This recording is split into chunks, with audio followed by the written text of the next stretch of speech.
caught in the crossfire. Was caught in the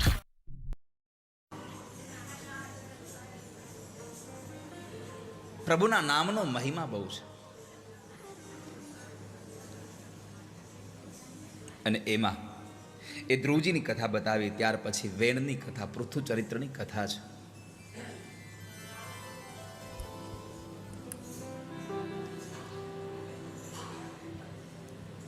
વેણ નામનો એક રાજા થયો અને એમણે પોતાની પ્રજામાં એવી ધાક જમાવેલી કે તમારા બધા માટે હું ભગવાન છું. બ્રાહ્મણોને સ્પષ્ટ શબ્દોમાં કહેલું કે યજ્ઞ પૂરો થાય ત્યારે કોઈ બ્રહ્માર્પણ ન કરવું, કોઈ શિવાર્પણ ન કરવું, કરવું હોય તો વેનાર્પણ કરવું. પોતાની જાતને પોતે ભગવાન માની રહ્યો છે. ઘણા બધા સંસારમાં જીવે છે આઈ એમ સમથિંગ, હું કાંઈક છું, અને જેને ખબર છે હું કાંઈક છું એ કાંઈ નથી આ દુનિયામાં. દુનિયામાં એક જ ભાવ રાખો, હું કશું નથી, હું કોઈનાથી છું, હું કોઈ નથી, હું કોઈનાથી છું. આપણે જે કાંઈ છે એ બધું ભગવાનથી છીએ, ઈશ્વરથી છીએ, પ્રભુથી છીએ. આપણી નાવ તો એ ચલાવે છે. બાકી આપણા હલેસા મારે કાંઈ આપણી નાવ આ દરિયાને સામે કિનારે જાય એવી છે? એ તો ભગવાન આપણું નાવ આમ આગળથી પકડીને લઈ જાય છે ને, એટલે સામે કિનારે જાય છે.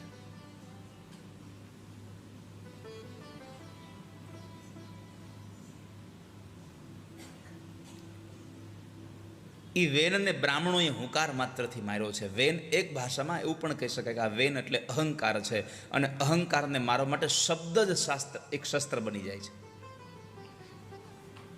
બ્રાહ્મણોએ હુંકાર માત્રથી વેનને માર્યો, પણ એની માતા સુનીતાએ એ શબને તેલની કોઠીમાં સાચવેલું. એક વખતના સમયે એના રાજ્યમાં વરસાદ ન વરસ્યો એટલે રાજાની જરૂર હતી, તો વેનના શબનું મંથન કરીને એની બાહુમાંથી એને એની ભુજાઓમાંથી એક પુરુષને ઉત્પન્ન કરવામાં આવ્યા. એક ક્ષત્રિય હતા એટલે રાજા બન્યા. એ પૃથુ ભગવાન હતા, અને એ પૃથુ ભગવાને આ પૃથ્વીને અનાજ આપતી બંધ થઈ ગયેલી આ પૃથ્વીને ફરી પાછી અનાજ આપતી કરી. કઈ રીતે તો કહે છે યજ્ઞ કર્યો. એ યજ્ઞ દ્વારા એને વરસાદ વરસાવ્યો, અને વરસાદ દ્વારા એણે અનાજ વાવી અને ખેતી કરી, અને ફરી પાછા એમાંથી આ સંસારને અનાજ આપ્યું. ખેતીની પહેલી વહેલી કોઈ પદ્ધતિ લઈ આવવા વાળું હોય તો પૃથુ ભગવાન છે. કૃષિ પદ્ધતિ લઈ આવ્યા છે, યજ્ઞ દ્વારા વરસાદ વરસાવીને. એ પૃથુ ચરિત્રની કથા બતાવી. ત્યારબાદ પુરંજન આખ્યાન છે. પુરંજનનો એક અર્થ છે જે જીવાત્મા ભગવાનથી જુદો થયો છે. પુરંજનની સાથે લગ્ન થયા અને એ પુરંજનની કથા બતાવી. પ્રચેતાઓની કથા.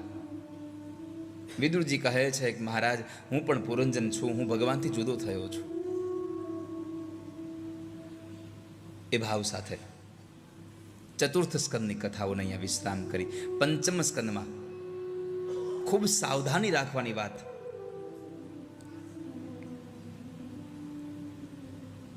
મનુ મહારાજના દીકરા ઉત્તાનપાદ અને પ્રિયવ્રત, એમાં ઉત્તાનપાદની કથા કરી. હવે પ્રિયવ્રતની કથા છે. જેને વ્રત જ પ્રિય છે, એનું નામ જ વ્રત પ્રિયવ્રત છે. જેને વ્રત સદૈવ માટે પ્રિય છે. વ્રતનો અર્થ એવો ન સમજશો ભૂખા રહી એટલે વ્રત કહેવાય. અરે તમે ભગવાનનું નામ લીધા વગર પાણી ન પીવો એને વ્રત કહેવાય. ખાલી મહિનામાં એક દિવસ આપણે ભૂખા રહીને કઈ મેં વ્રત કર્યા, એ વ્રતની વાત નથી. વ્રત એવું હોવું જોઈએ કે નિત્ય હોવું જોઈએ.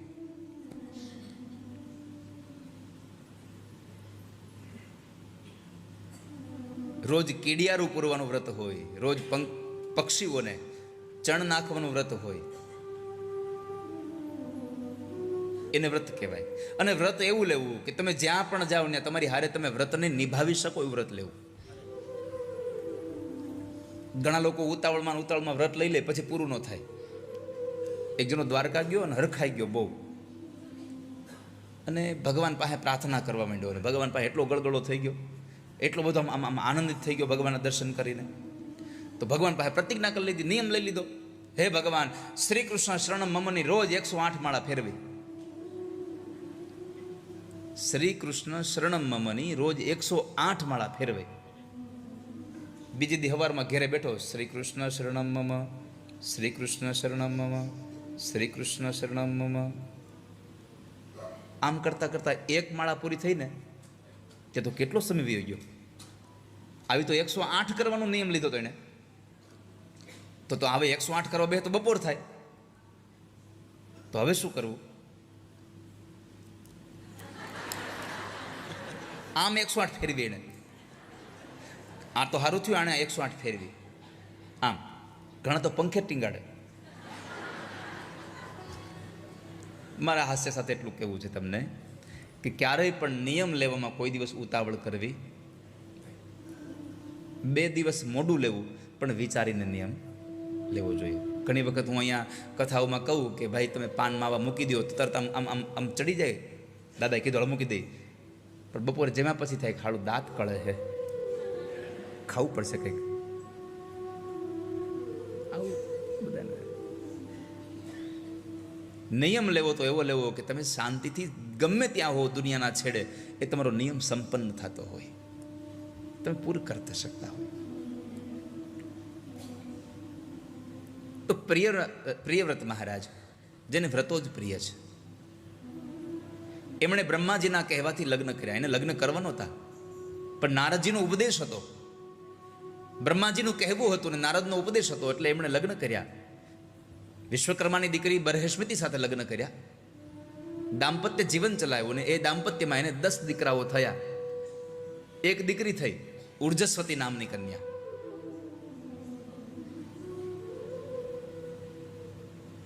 દસ દીકરાઓમાંથી 3 દીકરાઓ વિરક્ત બન્યા અને 7 દીકરાઓને એક દ્વીપનું રાજ્ય આપ્યું છે. એમાં જંબુદ્વીપના જે રાજા અગ્નિદ્ર થયા, એમને ત્યાં પૂર્વચિતી નામની અપ્સરાથી નાભી નામનો દીકરો થયો. એમણે મેરુની દીકરી મેરુદેવી સાથે લગ્ન કર્યા. એમણે યજન દ્વારા ભગવાનને ભજ્યા, યજ્ઞ દ્વારા પરમાત્માનું યજન કર્યું, અને એમને ત્યાં સ્વયં પરમાત્માના અંશાવતાર ભગવાન ઋષભદેવજી મહારાજ એના દીકરા બનીને આવે, એના પુત્ર બનીને આવ્યા. અને એ ઋષભદેવજી મહારાજ એટલે જૈન સંપ્રદાયનું પહેલું તીર્થંકર. જૈનના 24 તીર્થંકરો છે, એમાંનું પહેલું તીર્થંકર એટલે ઋષભદેવજી મહારાજ. ઋષભદેવજી મહારાજનું પ્રાગટ્ય થયું. એમના લગ્ન ઇન્દ્રની દીકરી જયંતી સાથે થયેલા. એને 100 દીકરાઓ હતા, પણ નિવૃત્તિના સમયે ઋષભદેવજી મહારાજે બધાને બોલાવીને એમ ન કીધું કે આ પ્લોટ તારો, આ મકાન તારું, આ દુકાન તારી. બધાને બેસાડીને એટલું જ કીધું કે બાળકો, જો મહાપુરુષોના ચરણની સેવા કરશો ને તો સ્વર્ગનું દ્વાર ખુલશે, અને જો કુસંગ કરશો તો નરકનું દ્વાર ખુલશે. માટે સત્સંગ કરજો જીવનમાં. આવો ઉપદેશ, આવો સંસ્કાર, આવો દાયજો પોતાના દીકરાઓને આપ્યો.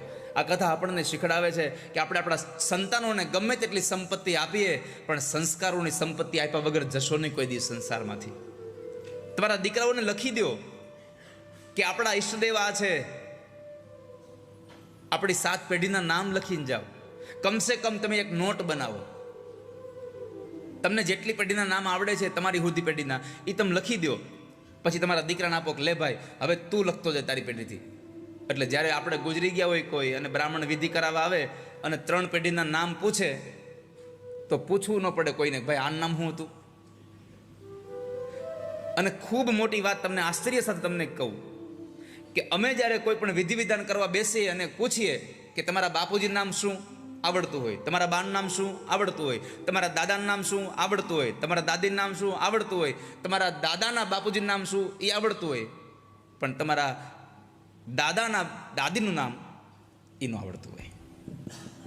આપણને પુરુષની 7 પેઢીના નામ આવડતા હોય છે, સ્ત્રીની 7 પેઢીના નામ આવડતા નથી. પછીને આપણે ગંગા, યમુના, સરસ્વતી કરવું પડે છે. મારી બધાને પ્રાર્થના છે, તમને તમારા સાસુનું, અહીંયા જેટલી વહુ બેઠી છે એને એના સાસુનું સાસુના સાસુનું નામ આવડતું હોય તો એક નોટમાં લખીને જાજો, જેથી કરીને તમારી ચોથી પેઢી તમારા છોકરાને ખબર પડે કે એના સાસુના સાસુનું સાસુનું નામ શું હતું. નકર તમને નહીં સમજાય. નકર પછી અમારે દરેક વખતે ગંગા યમુના સરસ્વતી જ કરવું પડે છે. બાપુજીનું નામ ન આવડે તો બ્રહ્મા વિષ્ણુ મહેશ. આ લખીને જાજો. બીજું, તમારી એ જિંદગીની નોટમાં, સંસ્કારની નોટમાં એક એ લખજો કે તમારા કુળદેવી કોણ છે, તમારા કુળદેવીના નિવેદ કેવી રીતે થાય છે, તમારા કુળદેવી ક્યાં ગામડે બેઠા છે, એના મઢમાં કોણ કોણ છે, આ બધું લખીને જાજો તમે. નકર તમારા છોકરાને ખબર જ નહીં હોય. એ બીજાને પૂછવા નીકળશે કે આપણે નિવેદ શું થાય છે, એને નિવેદની નથી ખબર હોતી. હાર્દિક, તને ખબર છે નિવેદ આપણા શું થાય છે ને અહીંયા હાજર? આ પ્રત્યક્ષ હું એટલા માટે તમને અમારી આ વેદનાઓ એટલા માટે છે કે આપણા છોકરાઓને આપણા પરિવારની જે પરંપરા છે એ ભૂલાઈ ન જાય, એટલા માટે લખીને જાજો તમે. જેમ તમે દસ્તાવેજ બધી મિલકતના કરીને જાઓ છો, એમ તમારી સંસ્કારનો પણ એક દસ્તાવેજ કરીને જાજો અને છોકરાને દઈ જાજો, આ લ્યો તમારી મિલકત. એને ખબર હોવી જોઈએ. આજે ભાવનાબેનને અને ભવાનભાઈને ખબર હતી કે ચાલો અમારા છોકરાને લગ્ન થાય ત્યારે અમારે આ માતાજીના આટલા નિવેદ કરવાના હોય. કાલ સવારે એના છોકરાને નિવેદ કરવા એ કોને પૂછવા જશે? બોલો. લખીને જાજો. આ ઋષભદેવજી મહારાજ એ શીખડાવે છે આપણને કે તમારા છોકરાઓને સંસ્કારનો દાયજો આપો. મહાપુરુષોની સેવા કરો. કુસંગ કરશો તો નર્ક ખુલી જશે, સત્સંગ કરશો તો સ્વર્ગ ખુલશે. હવે તમારે નક્કી કરવાનું જાવું ક્યાં તમારે છે. બેમાંથી એક જ દ્વારમાં તમારે પ્રવેશ કરવો પડશે, પાક્કું છે. એના સિવાયનો ત્રીજો દ્વાર કોઈના માટે નક્કી થયો નથી. ઋષભદેવજી મહારાજે પોતાના નિવૃત્તિ કાળમાં ભગવાનનું ભજન કરતા કરતા પોતે નિવૃત્તિનો સમય પસાર કર્યો. ત્યાર પછી એ ઋષભદેવજી મહારાજને જે 100 દીકરાઓ હતા એમાંથી 81 દીકરાઓ કર્મકાંડી બ્રાહ્મણ બનેલા, 9 દીકરાઓ યોગેશ્વર બનેલા, 9 દીકરાઓએ રાજ્યનો માર્ગ લીધો અને સૌથી મોટો દીકરો ચક્રવર્તી રાજા ભરત બનેલો, જેના નામ ઉપરથી આપણા દેશનું નામ પડેલું ભરતખંડ. હવે પછી ભારત દેશ આવ્યું. આ ભરતખંડ છે. અને એ વરદજી મહારાજે પણ પોતાના નિવૃત્તિના કાળમાં ભગવાનને ભજવા માટે પુલહાશ્રમમાં ગંડકી નદીના કિનારે ભગવાનનું ભજન કરવા માટે જતા રહ્યા. હરિહરિ કરતા હતા, પણ એમાં એક હરણનું બચ્ચું નદીમાં તણાતું હતું ને એના ઉપર દયા આવી, એને બચાવ્યું. તો હરિહરિ છૂટતું ગયું અને આસક્તિ થઈ હરણના બચ્ચામાં. ધીમે ધીમે હરીણ હરીણ થવા લાગ્યું અને એમાં સમય ખૂબ વ્યતીત થઈ ગયો. હરણનું બચ્ચું જંગલમાં વયું ગયું. એને ગોતવા માટે નીકળેલા એ ભરતજી મહારાજ હરીણ હરીણ કરતા કરતા મર્યા. તો બીજો જન્મ કાલંજર પર્વતમાં હરણ તરીકે થયો. અંતે યા મતિ સા ગતિ. અંત સમયે જેવી તમારી મતિ હોય એવી જ ગતિ થાય છે. માટે તમને કહું છું કે અંત સમયે ભગવાનને યાદ કરજો. અને અંત સમયે ભગવાન યાદ કરવા હોય તો પહેલેથી તમારે યાદ કરવા પડે. દિવાળીએ કપાસ ઉતારવા જવો હોય તો જેઠ મહિનામાં, અષાઢ મહિનામાં વાવણી થાય તો એ કપાસ વાવવો પડે. નહીં તો આખું ગામ દિવાળીએ કપાસ ઉતારે અને તમે તમારા ખેતરમાં જાઓ તો ત્યાં માટીના ઢેફા સિવાય કંઈ મળે નહીં. એવી જ રીતે અંત સમય તમારે જો ભગવાનને યાદ કરવા હોય તો અત્યારથી એની પ્રેક્ટિસ પાડો. કસોટીમાં પાસ થવું હોય તો અત્યારથી જ તમે વાંચવાનું ચાલુ કરી દો. છોકરાઓને ફાઇનલ એક્ઝામ તો વર્ષના અંતે આવે, પણ આખું વર્ષથી છોકરાઓ એના માટે મહેનત કરે. એમ આપણી જિંદગીની એક્ઝામ સૌથી મૃત્યુના સમય આવવાની છે, એના માટે રોજ ભગવાનના નામનો મુહાવરો ચાલુ કરી દો. રોજ ભગવાનના નામનો મુહાવરો ચાલુ કરી દો, તો અંત સમય ભગવાન યાદ આવશે. નહીં તો છેલ્લે છેલ્લે આપણને છોકરાઓના છોકરા, ધંધો, આજ બધું યાદ આવશે. ભગવાનનું નામ યાદ નહીં આવે. મેં ઘણી વાર કીધું, ઓલા બાપા મરવા પડ્યા, ગામમાંથી રામ પાત્ર લઈ આવીને કીધું, દાદા આ શું છે? તો કે સકોરું છે. એને રામ યાદ જ ન આવ્યું. વળી પાછા એક જગ્યાએથી રામસાગર લઈ આવ્યા, દાદા આ શું છે? તો કે તંબુરો છે. રામસાગર આવ્યું જ નહીં એના મોઢે. કીધું આપણી બેનને બોલાવો. બેનના ઘરવાળાનું નામ રામજી છે. એને બોલાવ્યા ને એને પૂછ્યું, દાદા આ કોણ છે? તો કે પબલીનો વર છે. એને રામ તો યાદ આવ્યું જ નહીં. માટે કહું છું, અત્યારથી પ્રેક્ટિસ પાડી દો, અત્યારથી તૈયારીઓ ચાલુ કરી દો. ભરતજી મહારાજ હરણ બન્યા, પણ એ જન્મમાં એને જ્ઞાન હતું એટલે એ જન્મમાં પણ ભગવાનનું ભજન કરતા કરતા કરતા હરણનું શરીર છોડ્યું. બીજા જન્મમાં એવો બ્રાહ્મણના ઘરે દીકરો બનીને આવ્યા. એ જન્મમાં પણ જ્ઞાન હતું. મા બાપ નાની ઉંમરમાં મૃત્યુ પામેલા, સાવકા ભાઈ સાથે રહેતા હતા, પણ સાવકા ભાઈને ખબર પડી કે નથી ભણવામાં ધ્યાન દેતો, નથી ઘરના કામમાં ધ્યાન દેતો, ઘરેથી કાઢી મૂક્યો. નીકળી જા ઘરેથી કાઢી મૂક્યો. ભરતજી મહારાજ નીકળી ગયા, પણ એને ગયા જન્મનું પૂર્વજન્મનું જ્ઞાન હતું એટલે જંગલના માર્ગે પણ ભગવાનનું ભજન કરતા કરતા ગયા. એમાં એક ભીલોને ત્યાંને લઈ ગયા, એને બલિ ચડાવવા માટે લઈ ગયા, પણ એને કોઈનો વિરોધ ન કર્યો. બલિ ચડાવવા માટે જ્યારે લઈ જાય છે ભરતજી મહારાજને, તો એને કાંઈ વિરોધ ન કર્યો. મારાઓ મારવા ગયા, પણ મારાઓને જ મારવા માટે મા ભદ્રકાળી પ્રગટ થયા. એણે મારાઓને મારીને ભરતને બચાવ્યા. ભરતજી મહારાજે પ્રાર્થના કરીને માને એટલું જ કીધું, માં આજ મારાઓ મને જો અહીંયા બલિ ચડાવવા માટે લઈ આવ્યા ન હોત તો હે જગદંબા મને તમારા દર્શન ન થયા હોત. બધી જગ્યાએ પોઝિટિવ થિંક કર્યું એમણે. ત્યારબાદ રાજા રહુગણ સાથે એની મુલાકાત થઈ. એની પાલખી ઉપાડવાનો વારો આવ્યો, તો એમાંય ના ન પાડી, પાલખી ઉપાડી. પણ નીચે કીડા મકોડાને જોઈને જરા કુદાકો માર્યો એટલે પાલખીનો દંડ પેલા રાજા રહુગણને માથામાં વાગ્યો.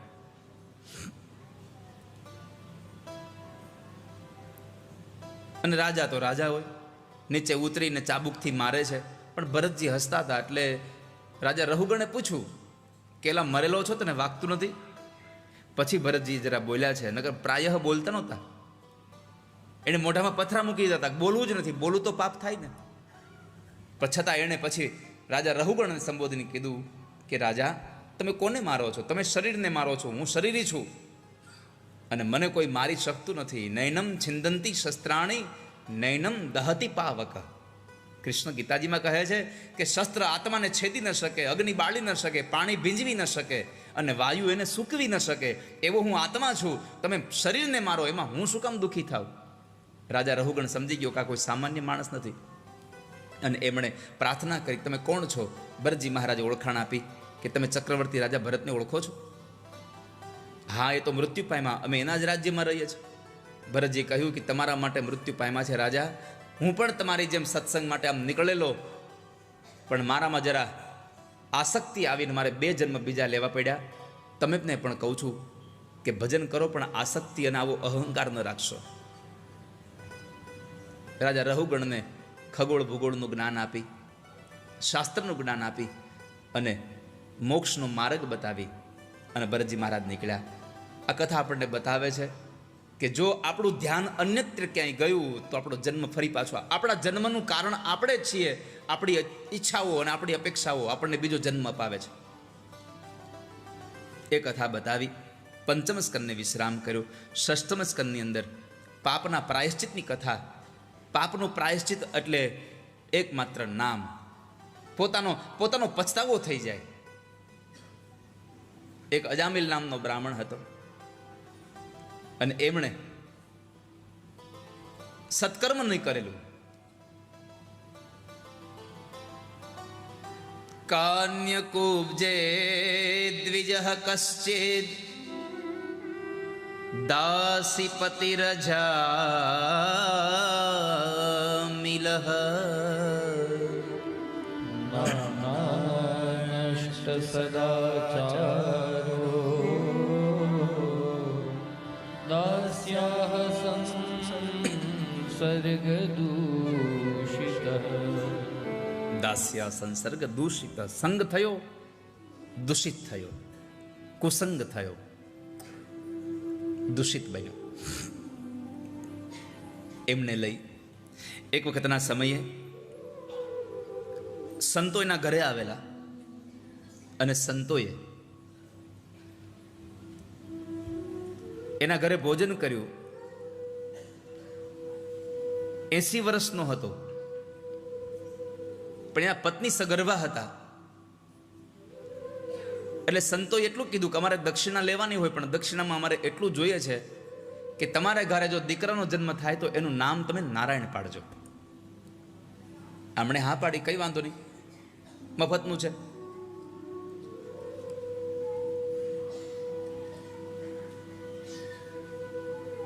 સમય ઘણો પસાર થઈ ગયો.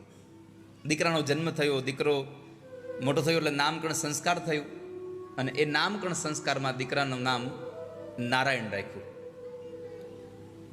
નારાયણ નામ રાખ્યું એટલે આપ સૌ સમજી શકો છો કે સૌથી નાનું બાળક ઘરમાં હોય એટલે બધાની આસક્તિ એમાં હોય, એટલે આખો દિવસ નારાયણ નારાયણ બોલાવા લાગ્યું. આપણને એમ થાય કે દીકરાને નારાયણ કરીને બોલાવે એમાં શું ઉદ્ધાર થાય?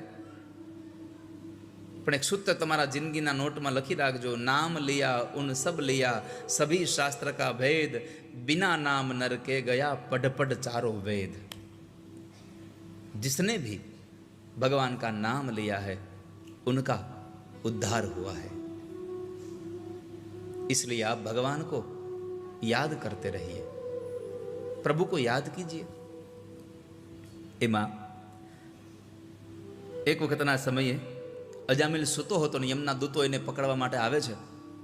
યમના દૂતો જ્યારે એને પકડવા માટે આવ્યા તો એવા સમયે એકદમ અંદરથી અવાજ નીકળી ગયો. મૃત્યુને જોયું એટલે એને દીકરાને યાદ આવ્યો, નારાયણ શબ્દ યાદ આવ્યો એટલે જોરથી નારાયણ બોલાયું એક વખત. પોતાનો દીકરો નારાયણ ન આવ્યો પણ ભગવાનના પાર્ષદો આવી ગયા. પરમાત્માના પાર્ષદો આવી અને એમના દૂતોને કહે છે તમે મૂકી દો. એમના દૂતો કહે છે કે તમે કેમ આવ્યા? તો કે એણે નારાયણને યાદ કર્યા એટલા માટે. અરે એમણે નારાયણને ક્યાં યાદ કર્યા છે? હમણાં તો બોલ્યો નારાયણ, અરે એના દીકરાનું નામ નારાયણ છે. ત્યારે ભગવાનના પાર્ષદોએ કહ્યું કે ગમે તેનું નામ હોય પણ નામ તો નારાયણ હતું ને, નામ નારાયણ હતું એટલું જ કાફી છે, બસ તમને છોડી દો. આ સંવાદ બરાબર અજામિલ સાંભળતો હતો. એમના દૂતોએ એને છોડ્યો અને પાર્ષદોએ એને છોડાવ્યો. આ ઘટનાને લઈ અને અજામિલની આંખમાંથી અશ્રુની ધારાઓ નીકળી અને આખું જીવન પરિવર્તિત થઈ ગયું. અને પેલા સંતોનો મનોમન આભાર વ્યક્ત કર્યો કે સંતોએ મારા દીકરાનું નામ નારાયણ રખાવી આજ મારો ભવ સુધારી દીધો, આજ મારું જીવન સુધારી દીધું. સંતોએ નામકરણ કર્યું હતું.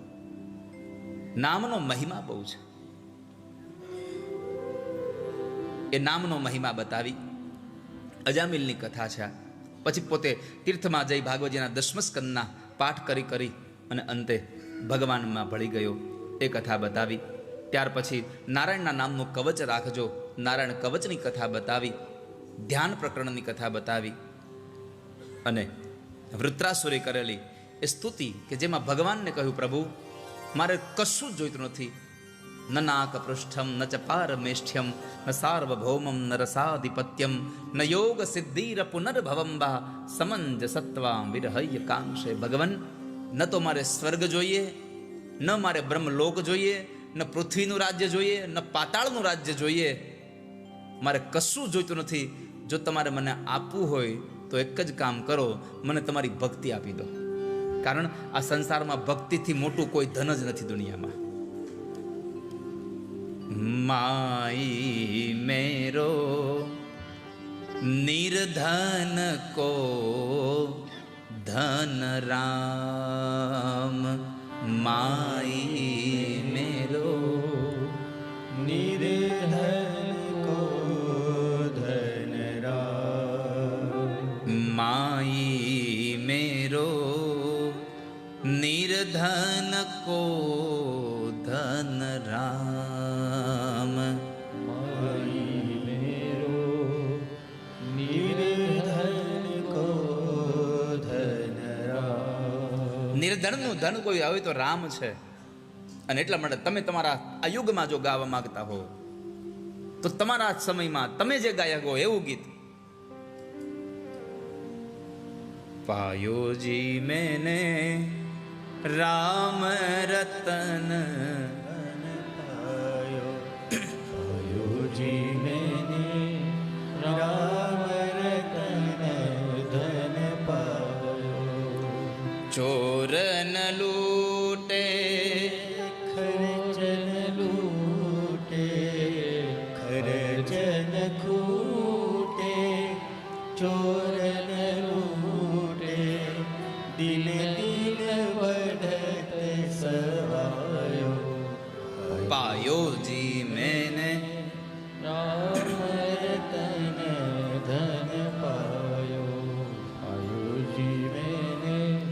ભગવાનના નામનો મહિમા જો સમજાઈ જાય તો પરમાત્માની ભક્તિ જ આપણું સૌથી મોટું ધન છે. હમારો ધન રાધા શ્રી રાધા શ્રી રાધા હમારો ધન રાધા શ્રી રાધા શ્રી રાધા હમારો ધન રાધા રાધા રાધા રાધા રાધા હમારો ધન રાધા રાધા રાધા પરમ ધન રાધા શ્રી રાધા શ્રી રાધા ધન રાધા શ્રી રાધા શ્રી રાધા હમારો ધન રાધા શ્રી રાધા શ્રી રાધા ધન રાધા શ્રી રાધા શ્રી રાધા. તો આપણું ધન છે ભગવાનનું નામ. ખર્ચવાથી ખૂટે નહીં, ચોર કોઈ દી લૂંટે નહીં, અને લૂંટે કોઈ દી ચોર હોય નહીં. નથી આપણે ઘણી વખત સાંભળ્યું, દીકરીને એના પપ્પાએ કહ્યું, બેટા 500 રૂપિયા હાચવીને મૂકી દે ઝૂંપડામાં, જ્યાં તાળું મારવાની જગ્યા નહોતી કે. 8-10 દિવસ પછી દીકરીએ કીધું, દીકરીના બાપાએ કીધું, બેટા ઓલા 500 રૂપિયા હતા એ મને આપને. તે દીકરીએ બરાબર આમ રામાયણ ખોલી અને એમાંથી 500 રૂપિયા આપ્યા. એનો પિતાજીના ઉપર જરા આમ ક્રોધ ભરાયો કે આમ ચોપડામાં પૈસા મૂકી દેવાય, ચોર લઈ જાય તો આપણે ભેગું ક્યાંથી કરવું પછી. દીકરી કીધું, બાપુજી મેં રામાયણમાં પૈસા મૂક્યા હતા. અરે પણ એમ એ જ તને કહું છું કે રામાયણમાં પૈસા મુકાય, ચોરી જાય તો. દીકરી કીધું કે બાપુજી ચોરી કરે એ કોઈ દી રામાયણ નો અડે, ને રામાયણ અડે કોઈ દી ચોરી ન કરે.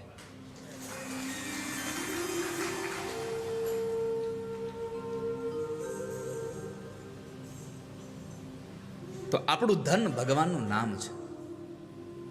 તો વૃત્રાસુરે કહ્યું, ભગવાન મારે કશું ન જોઈએ, તમારી ભક્તિ જોઈએ છે. તમારી ભક્તિ થકી જ મારું જીવન ધન્ય થાય, એવી કૃપા કરો.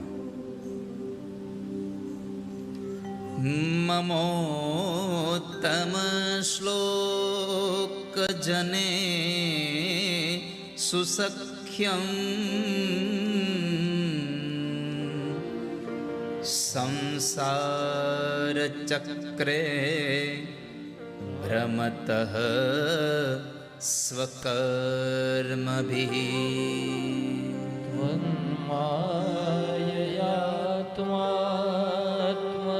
મજદાર્ગે શ્વાસત ચિત્તસ્ય નાથ ભૂયા. ભગવાન, બીજું મારી પ્રાર્થના એ છે, મારે મોક્ષ જોઈતું નથી. જો તમારે આપવું હોય તો જન્મ આપજો, માણસ બનાવજો. માણસ ન બનાવો તો પશુ બનાવજો, પશુ બનાવો તો ગાય બનાવજો, અને ગાય બનાવો તો કોઈ વૈષ્ણવના આંગણે બાંધજો, કે જેથી કરી અને વૈષ્ણવના ઘરમાં તમારા પદ ગવાય, તમારો સત્સંગ થાય, એ મારા ગાયના શરીરના કાનમાં પડે અને મારો ગાયનો પણ જન્મ સુધરી જાય, એવી કૃપા કરજો મારા નાથ. અહીંયા બહુ સાવધાની સાથે કહ્યું કે મને ગમે તે જન્મ આપો, પણ તમારા સત્સંગીની આજુબાજુ રહેવા મળે એવો જન્મ આપજો મને. તમારા સત્સંગી બની શકાય, તમારા ભક્તનો સંગ થાય. એ કથા બતાવી અને ત્યારબાદ સપ્તમ સ્કંદમાં પ્રહલાદ ચરિત્રની કથા, જેમાં આપણે સૌ જાણીએ, પ્રહલાદ હિરણ્યકશિપુનો દીકરો છે. કથા આપ સૌ જાણો છો, એટલે મારે તમને કથાનો સાર કેવો છે મારે તમને, કારણ કે મારે 3 વાગે તમને નંદ ઉત્સવમાં લઈ જવાના છે.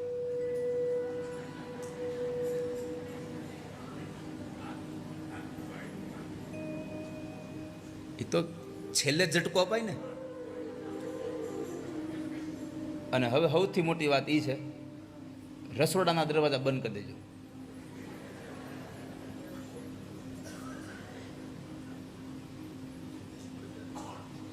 પાત્રવાળું બંધો.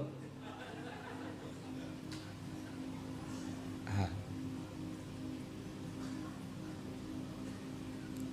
પધરાવા વાળું બંધ.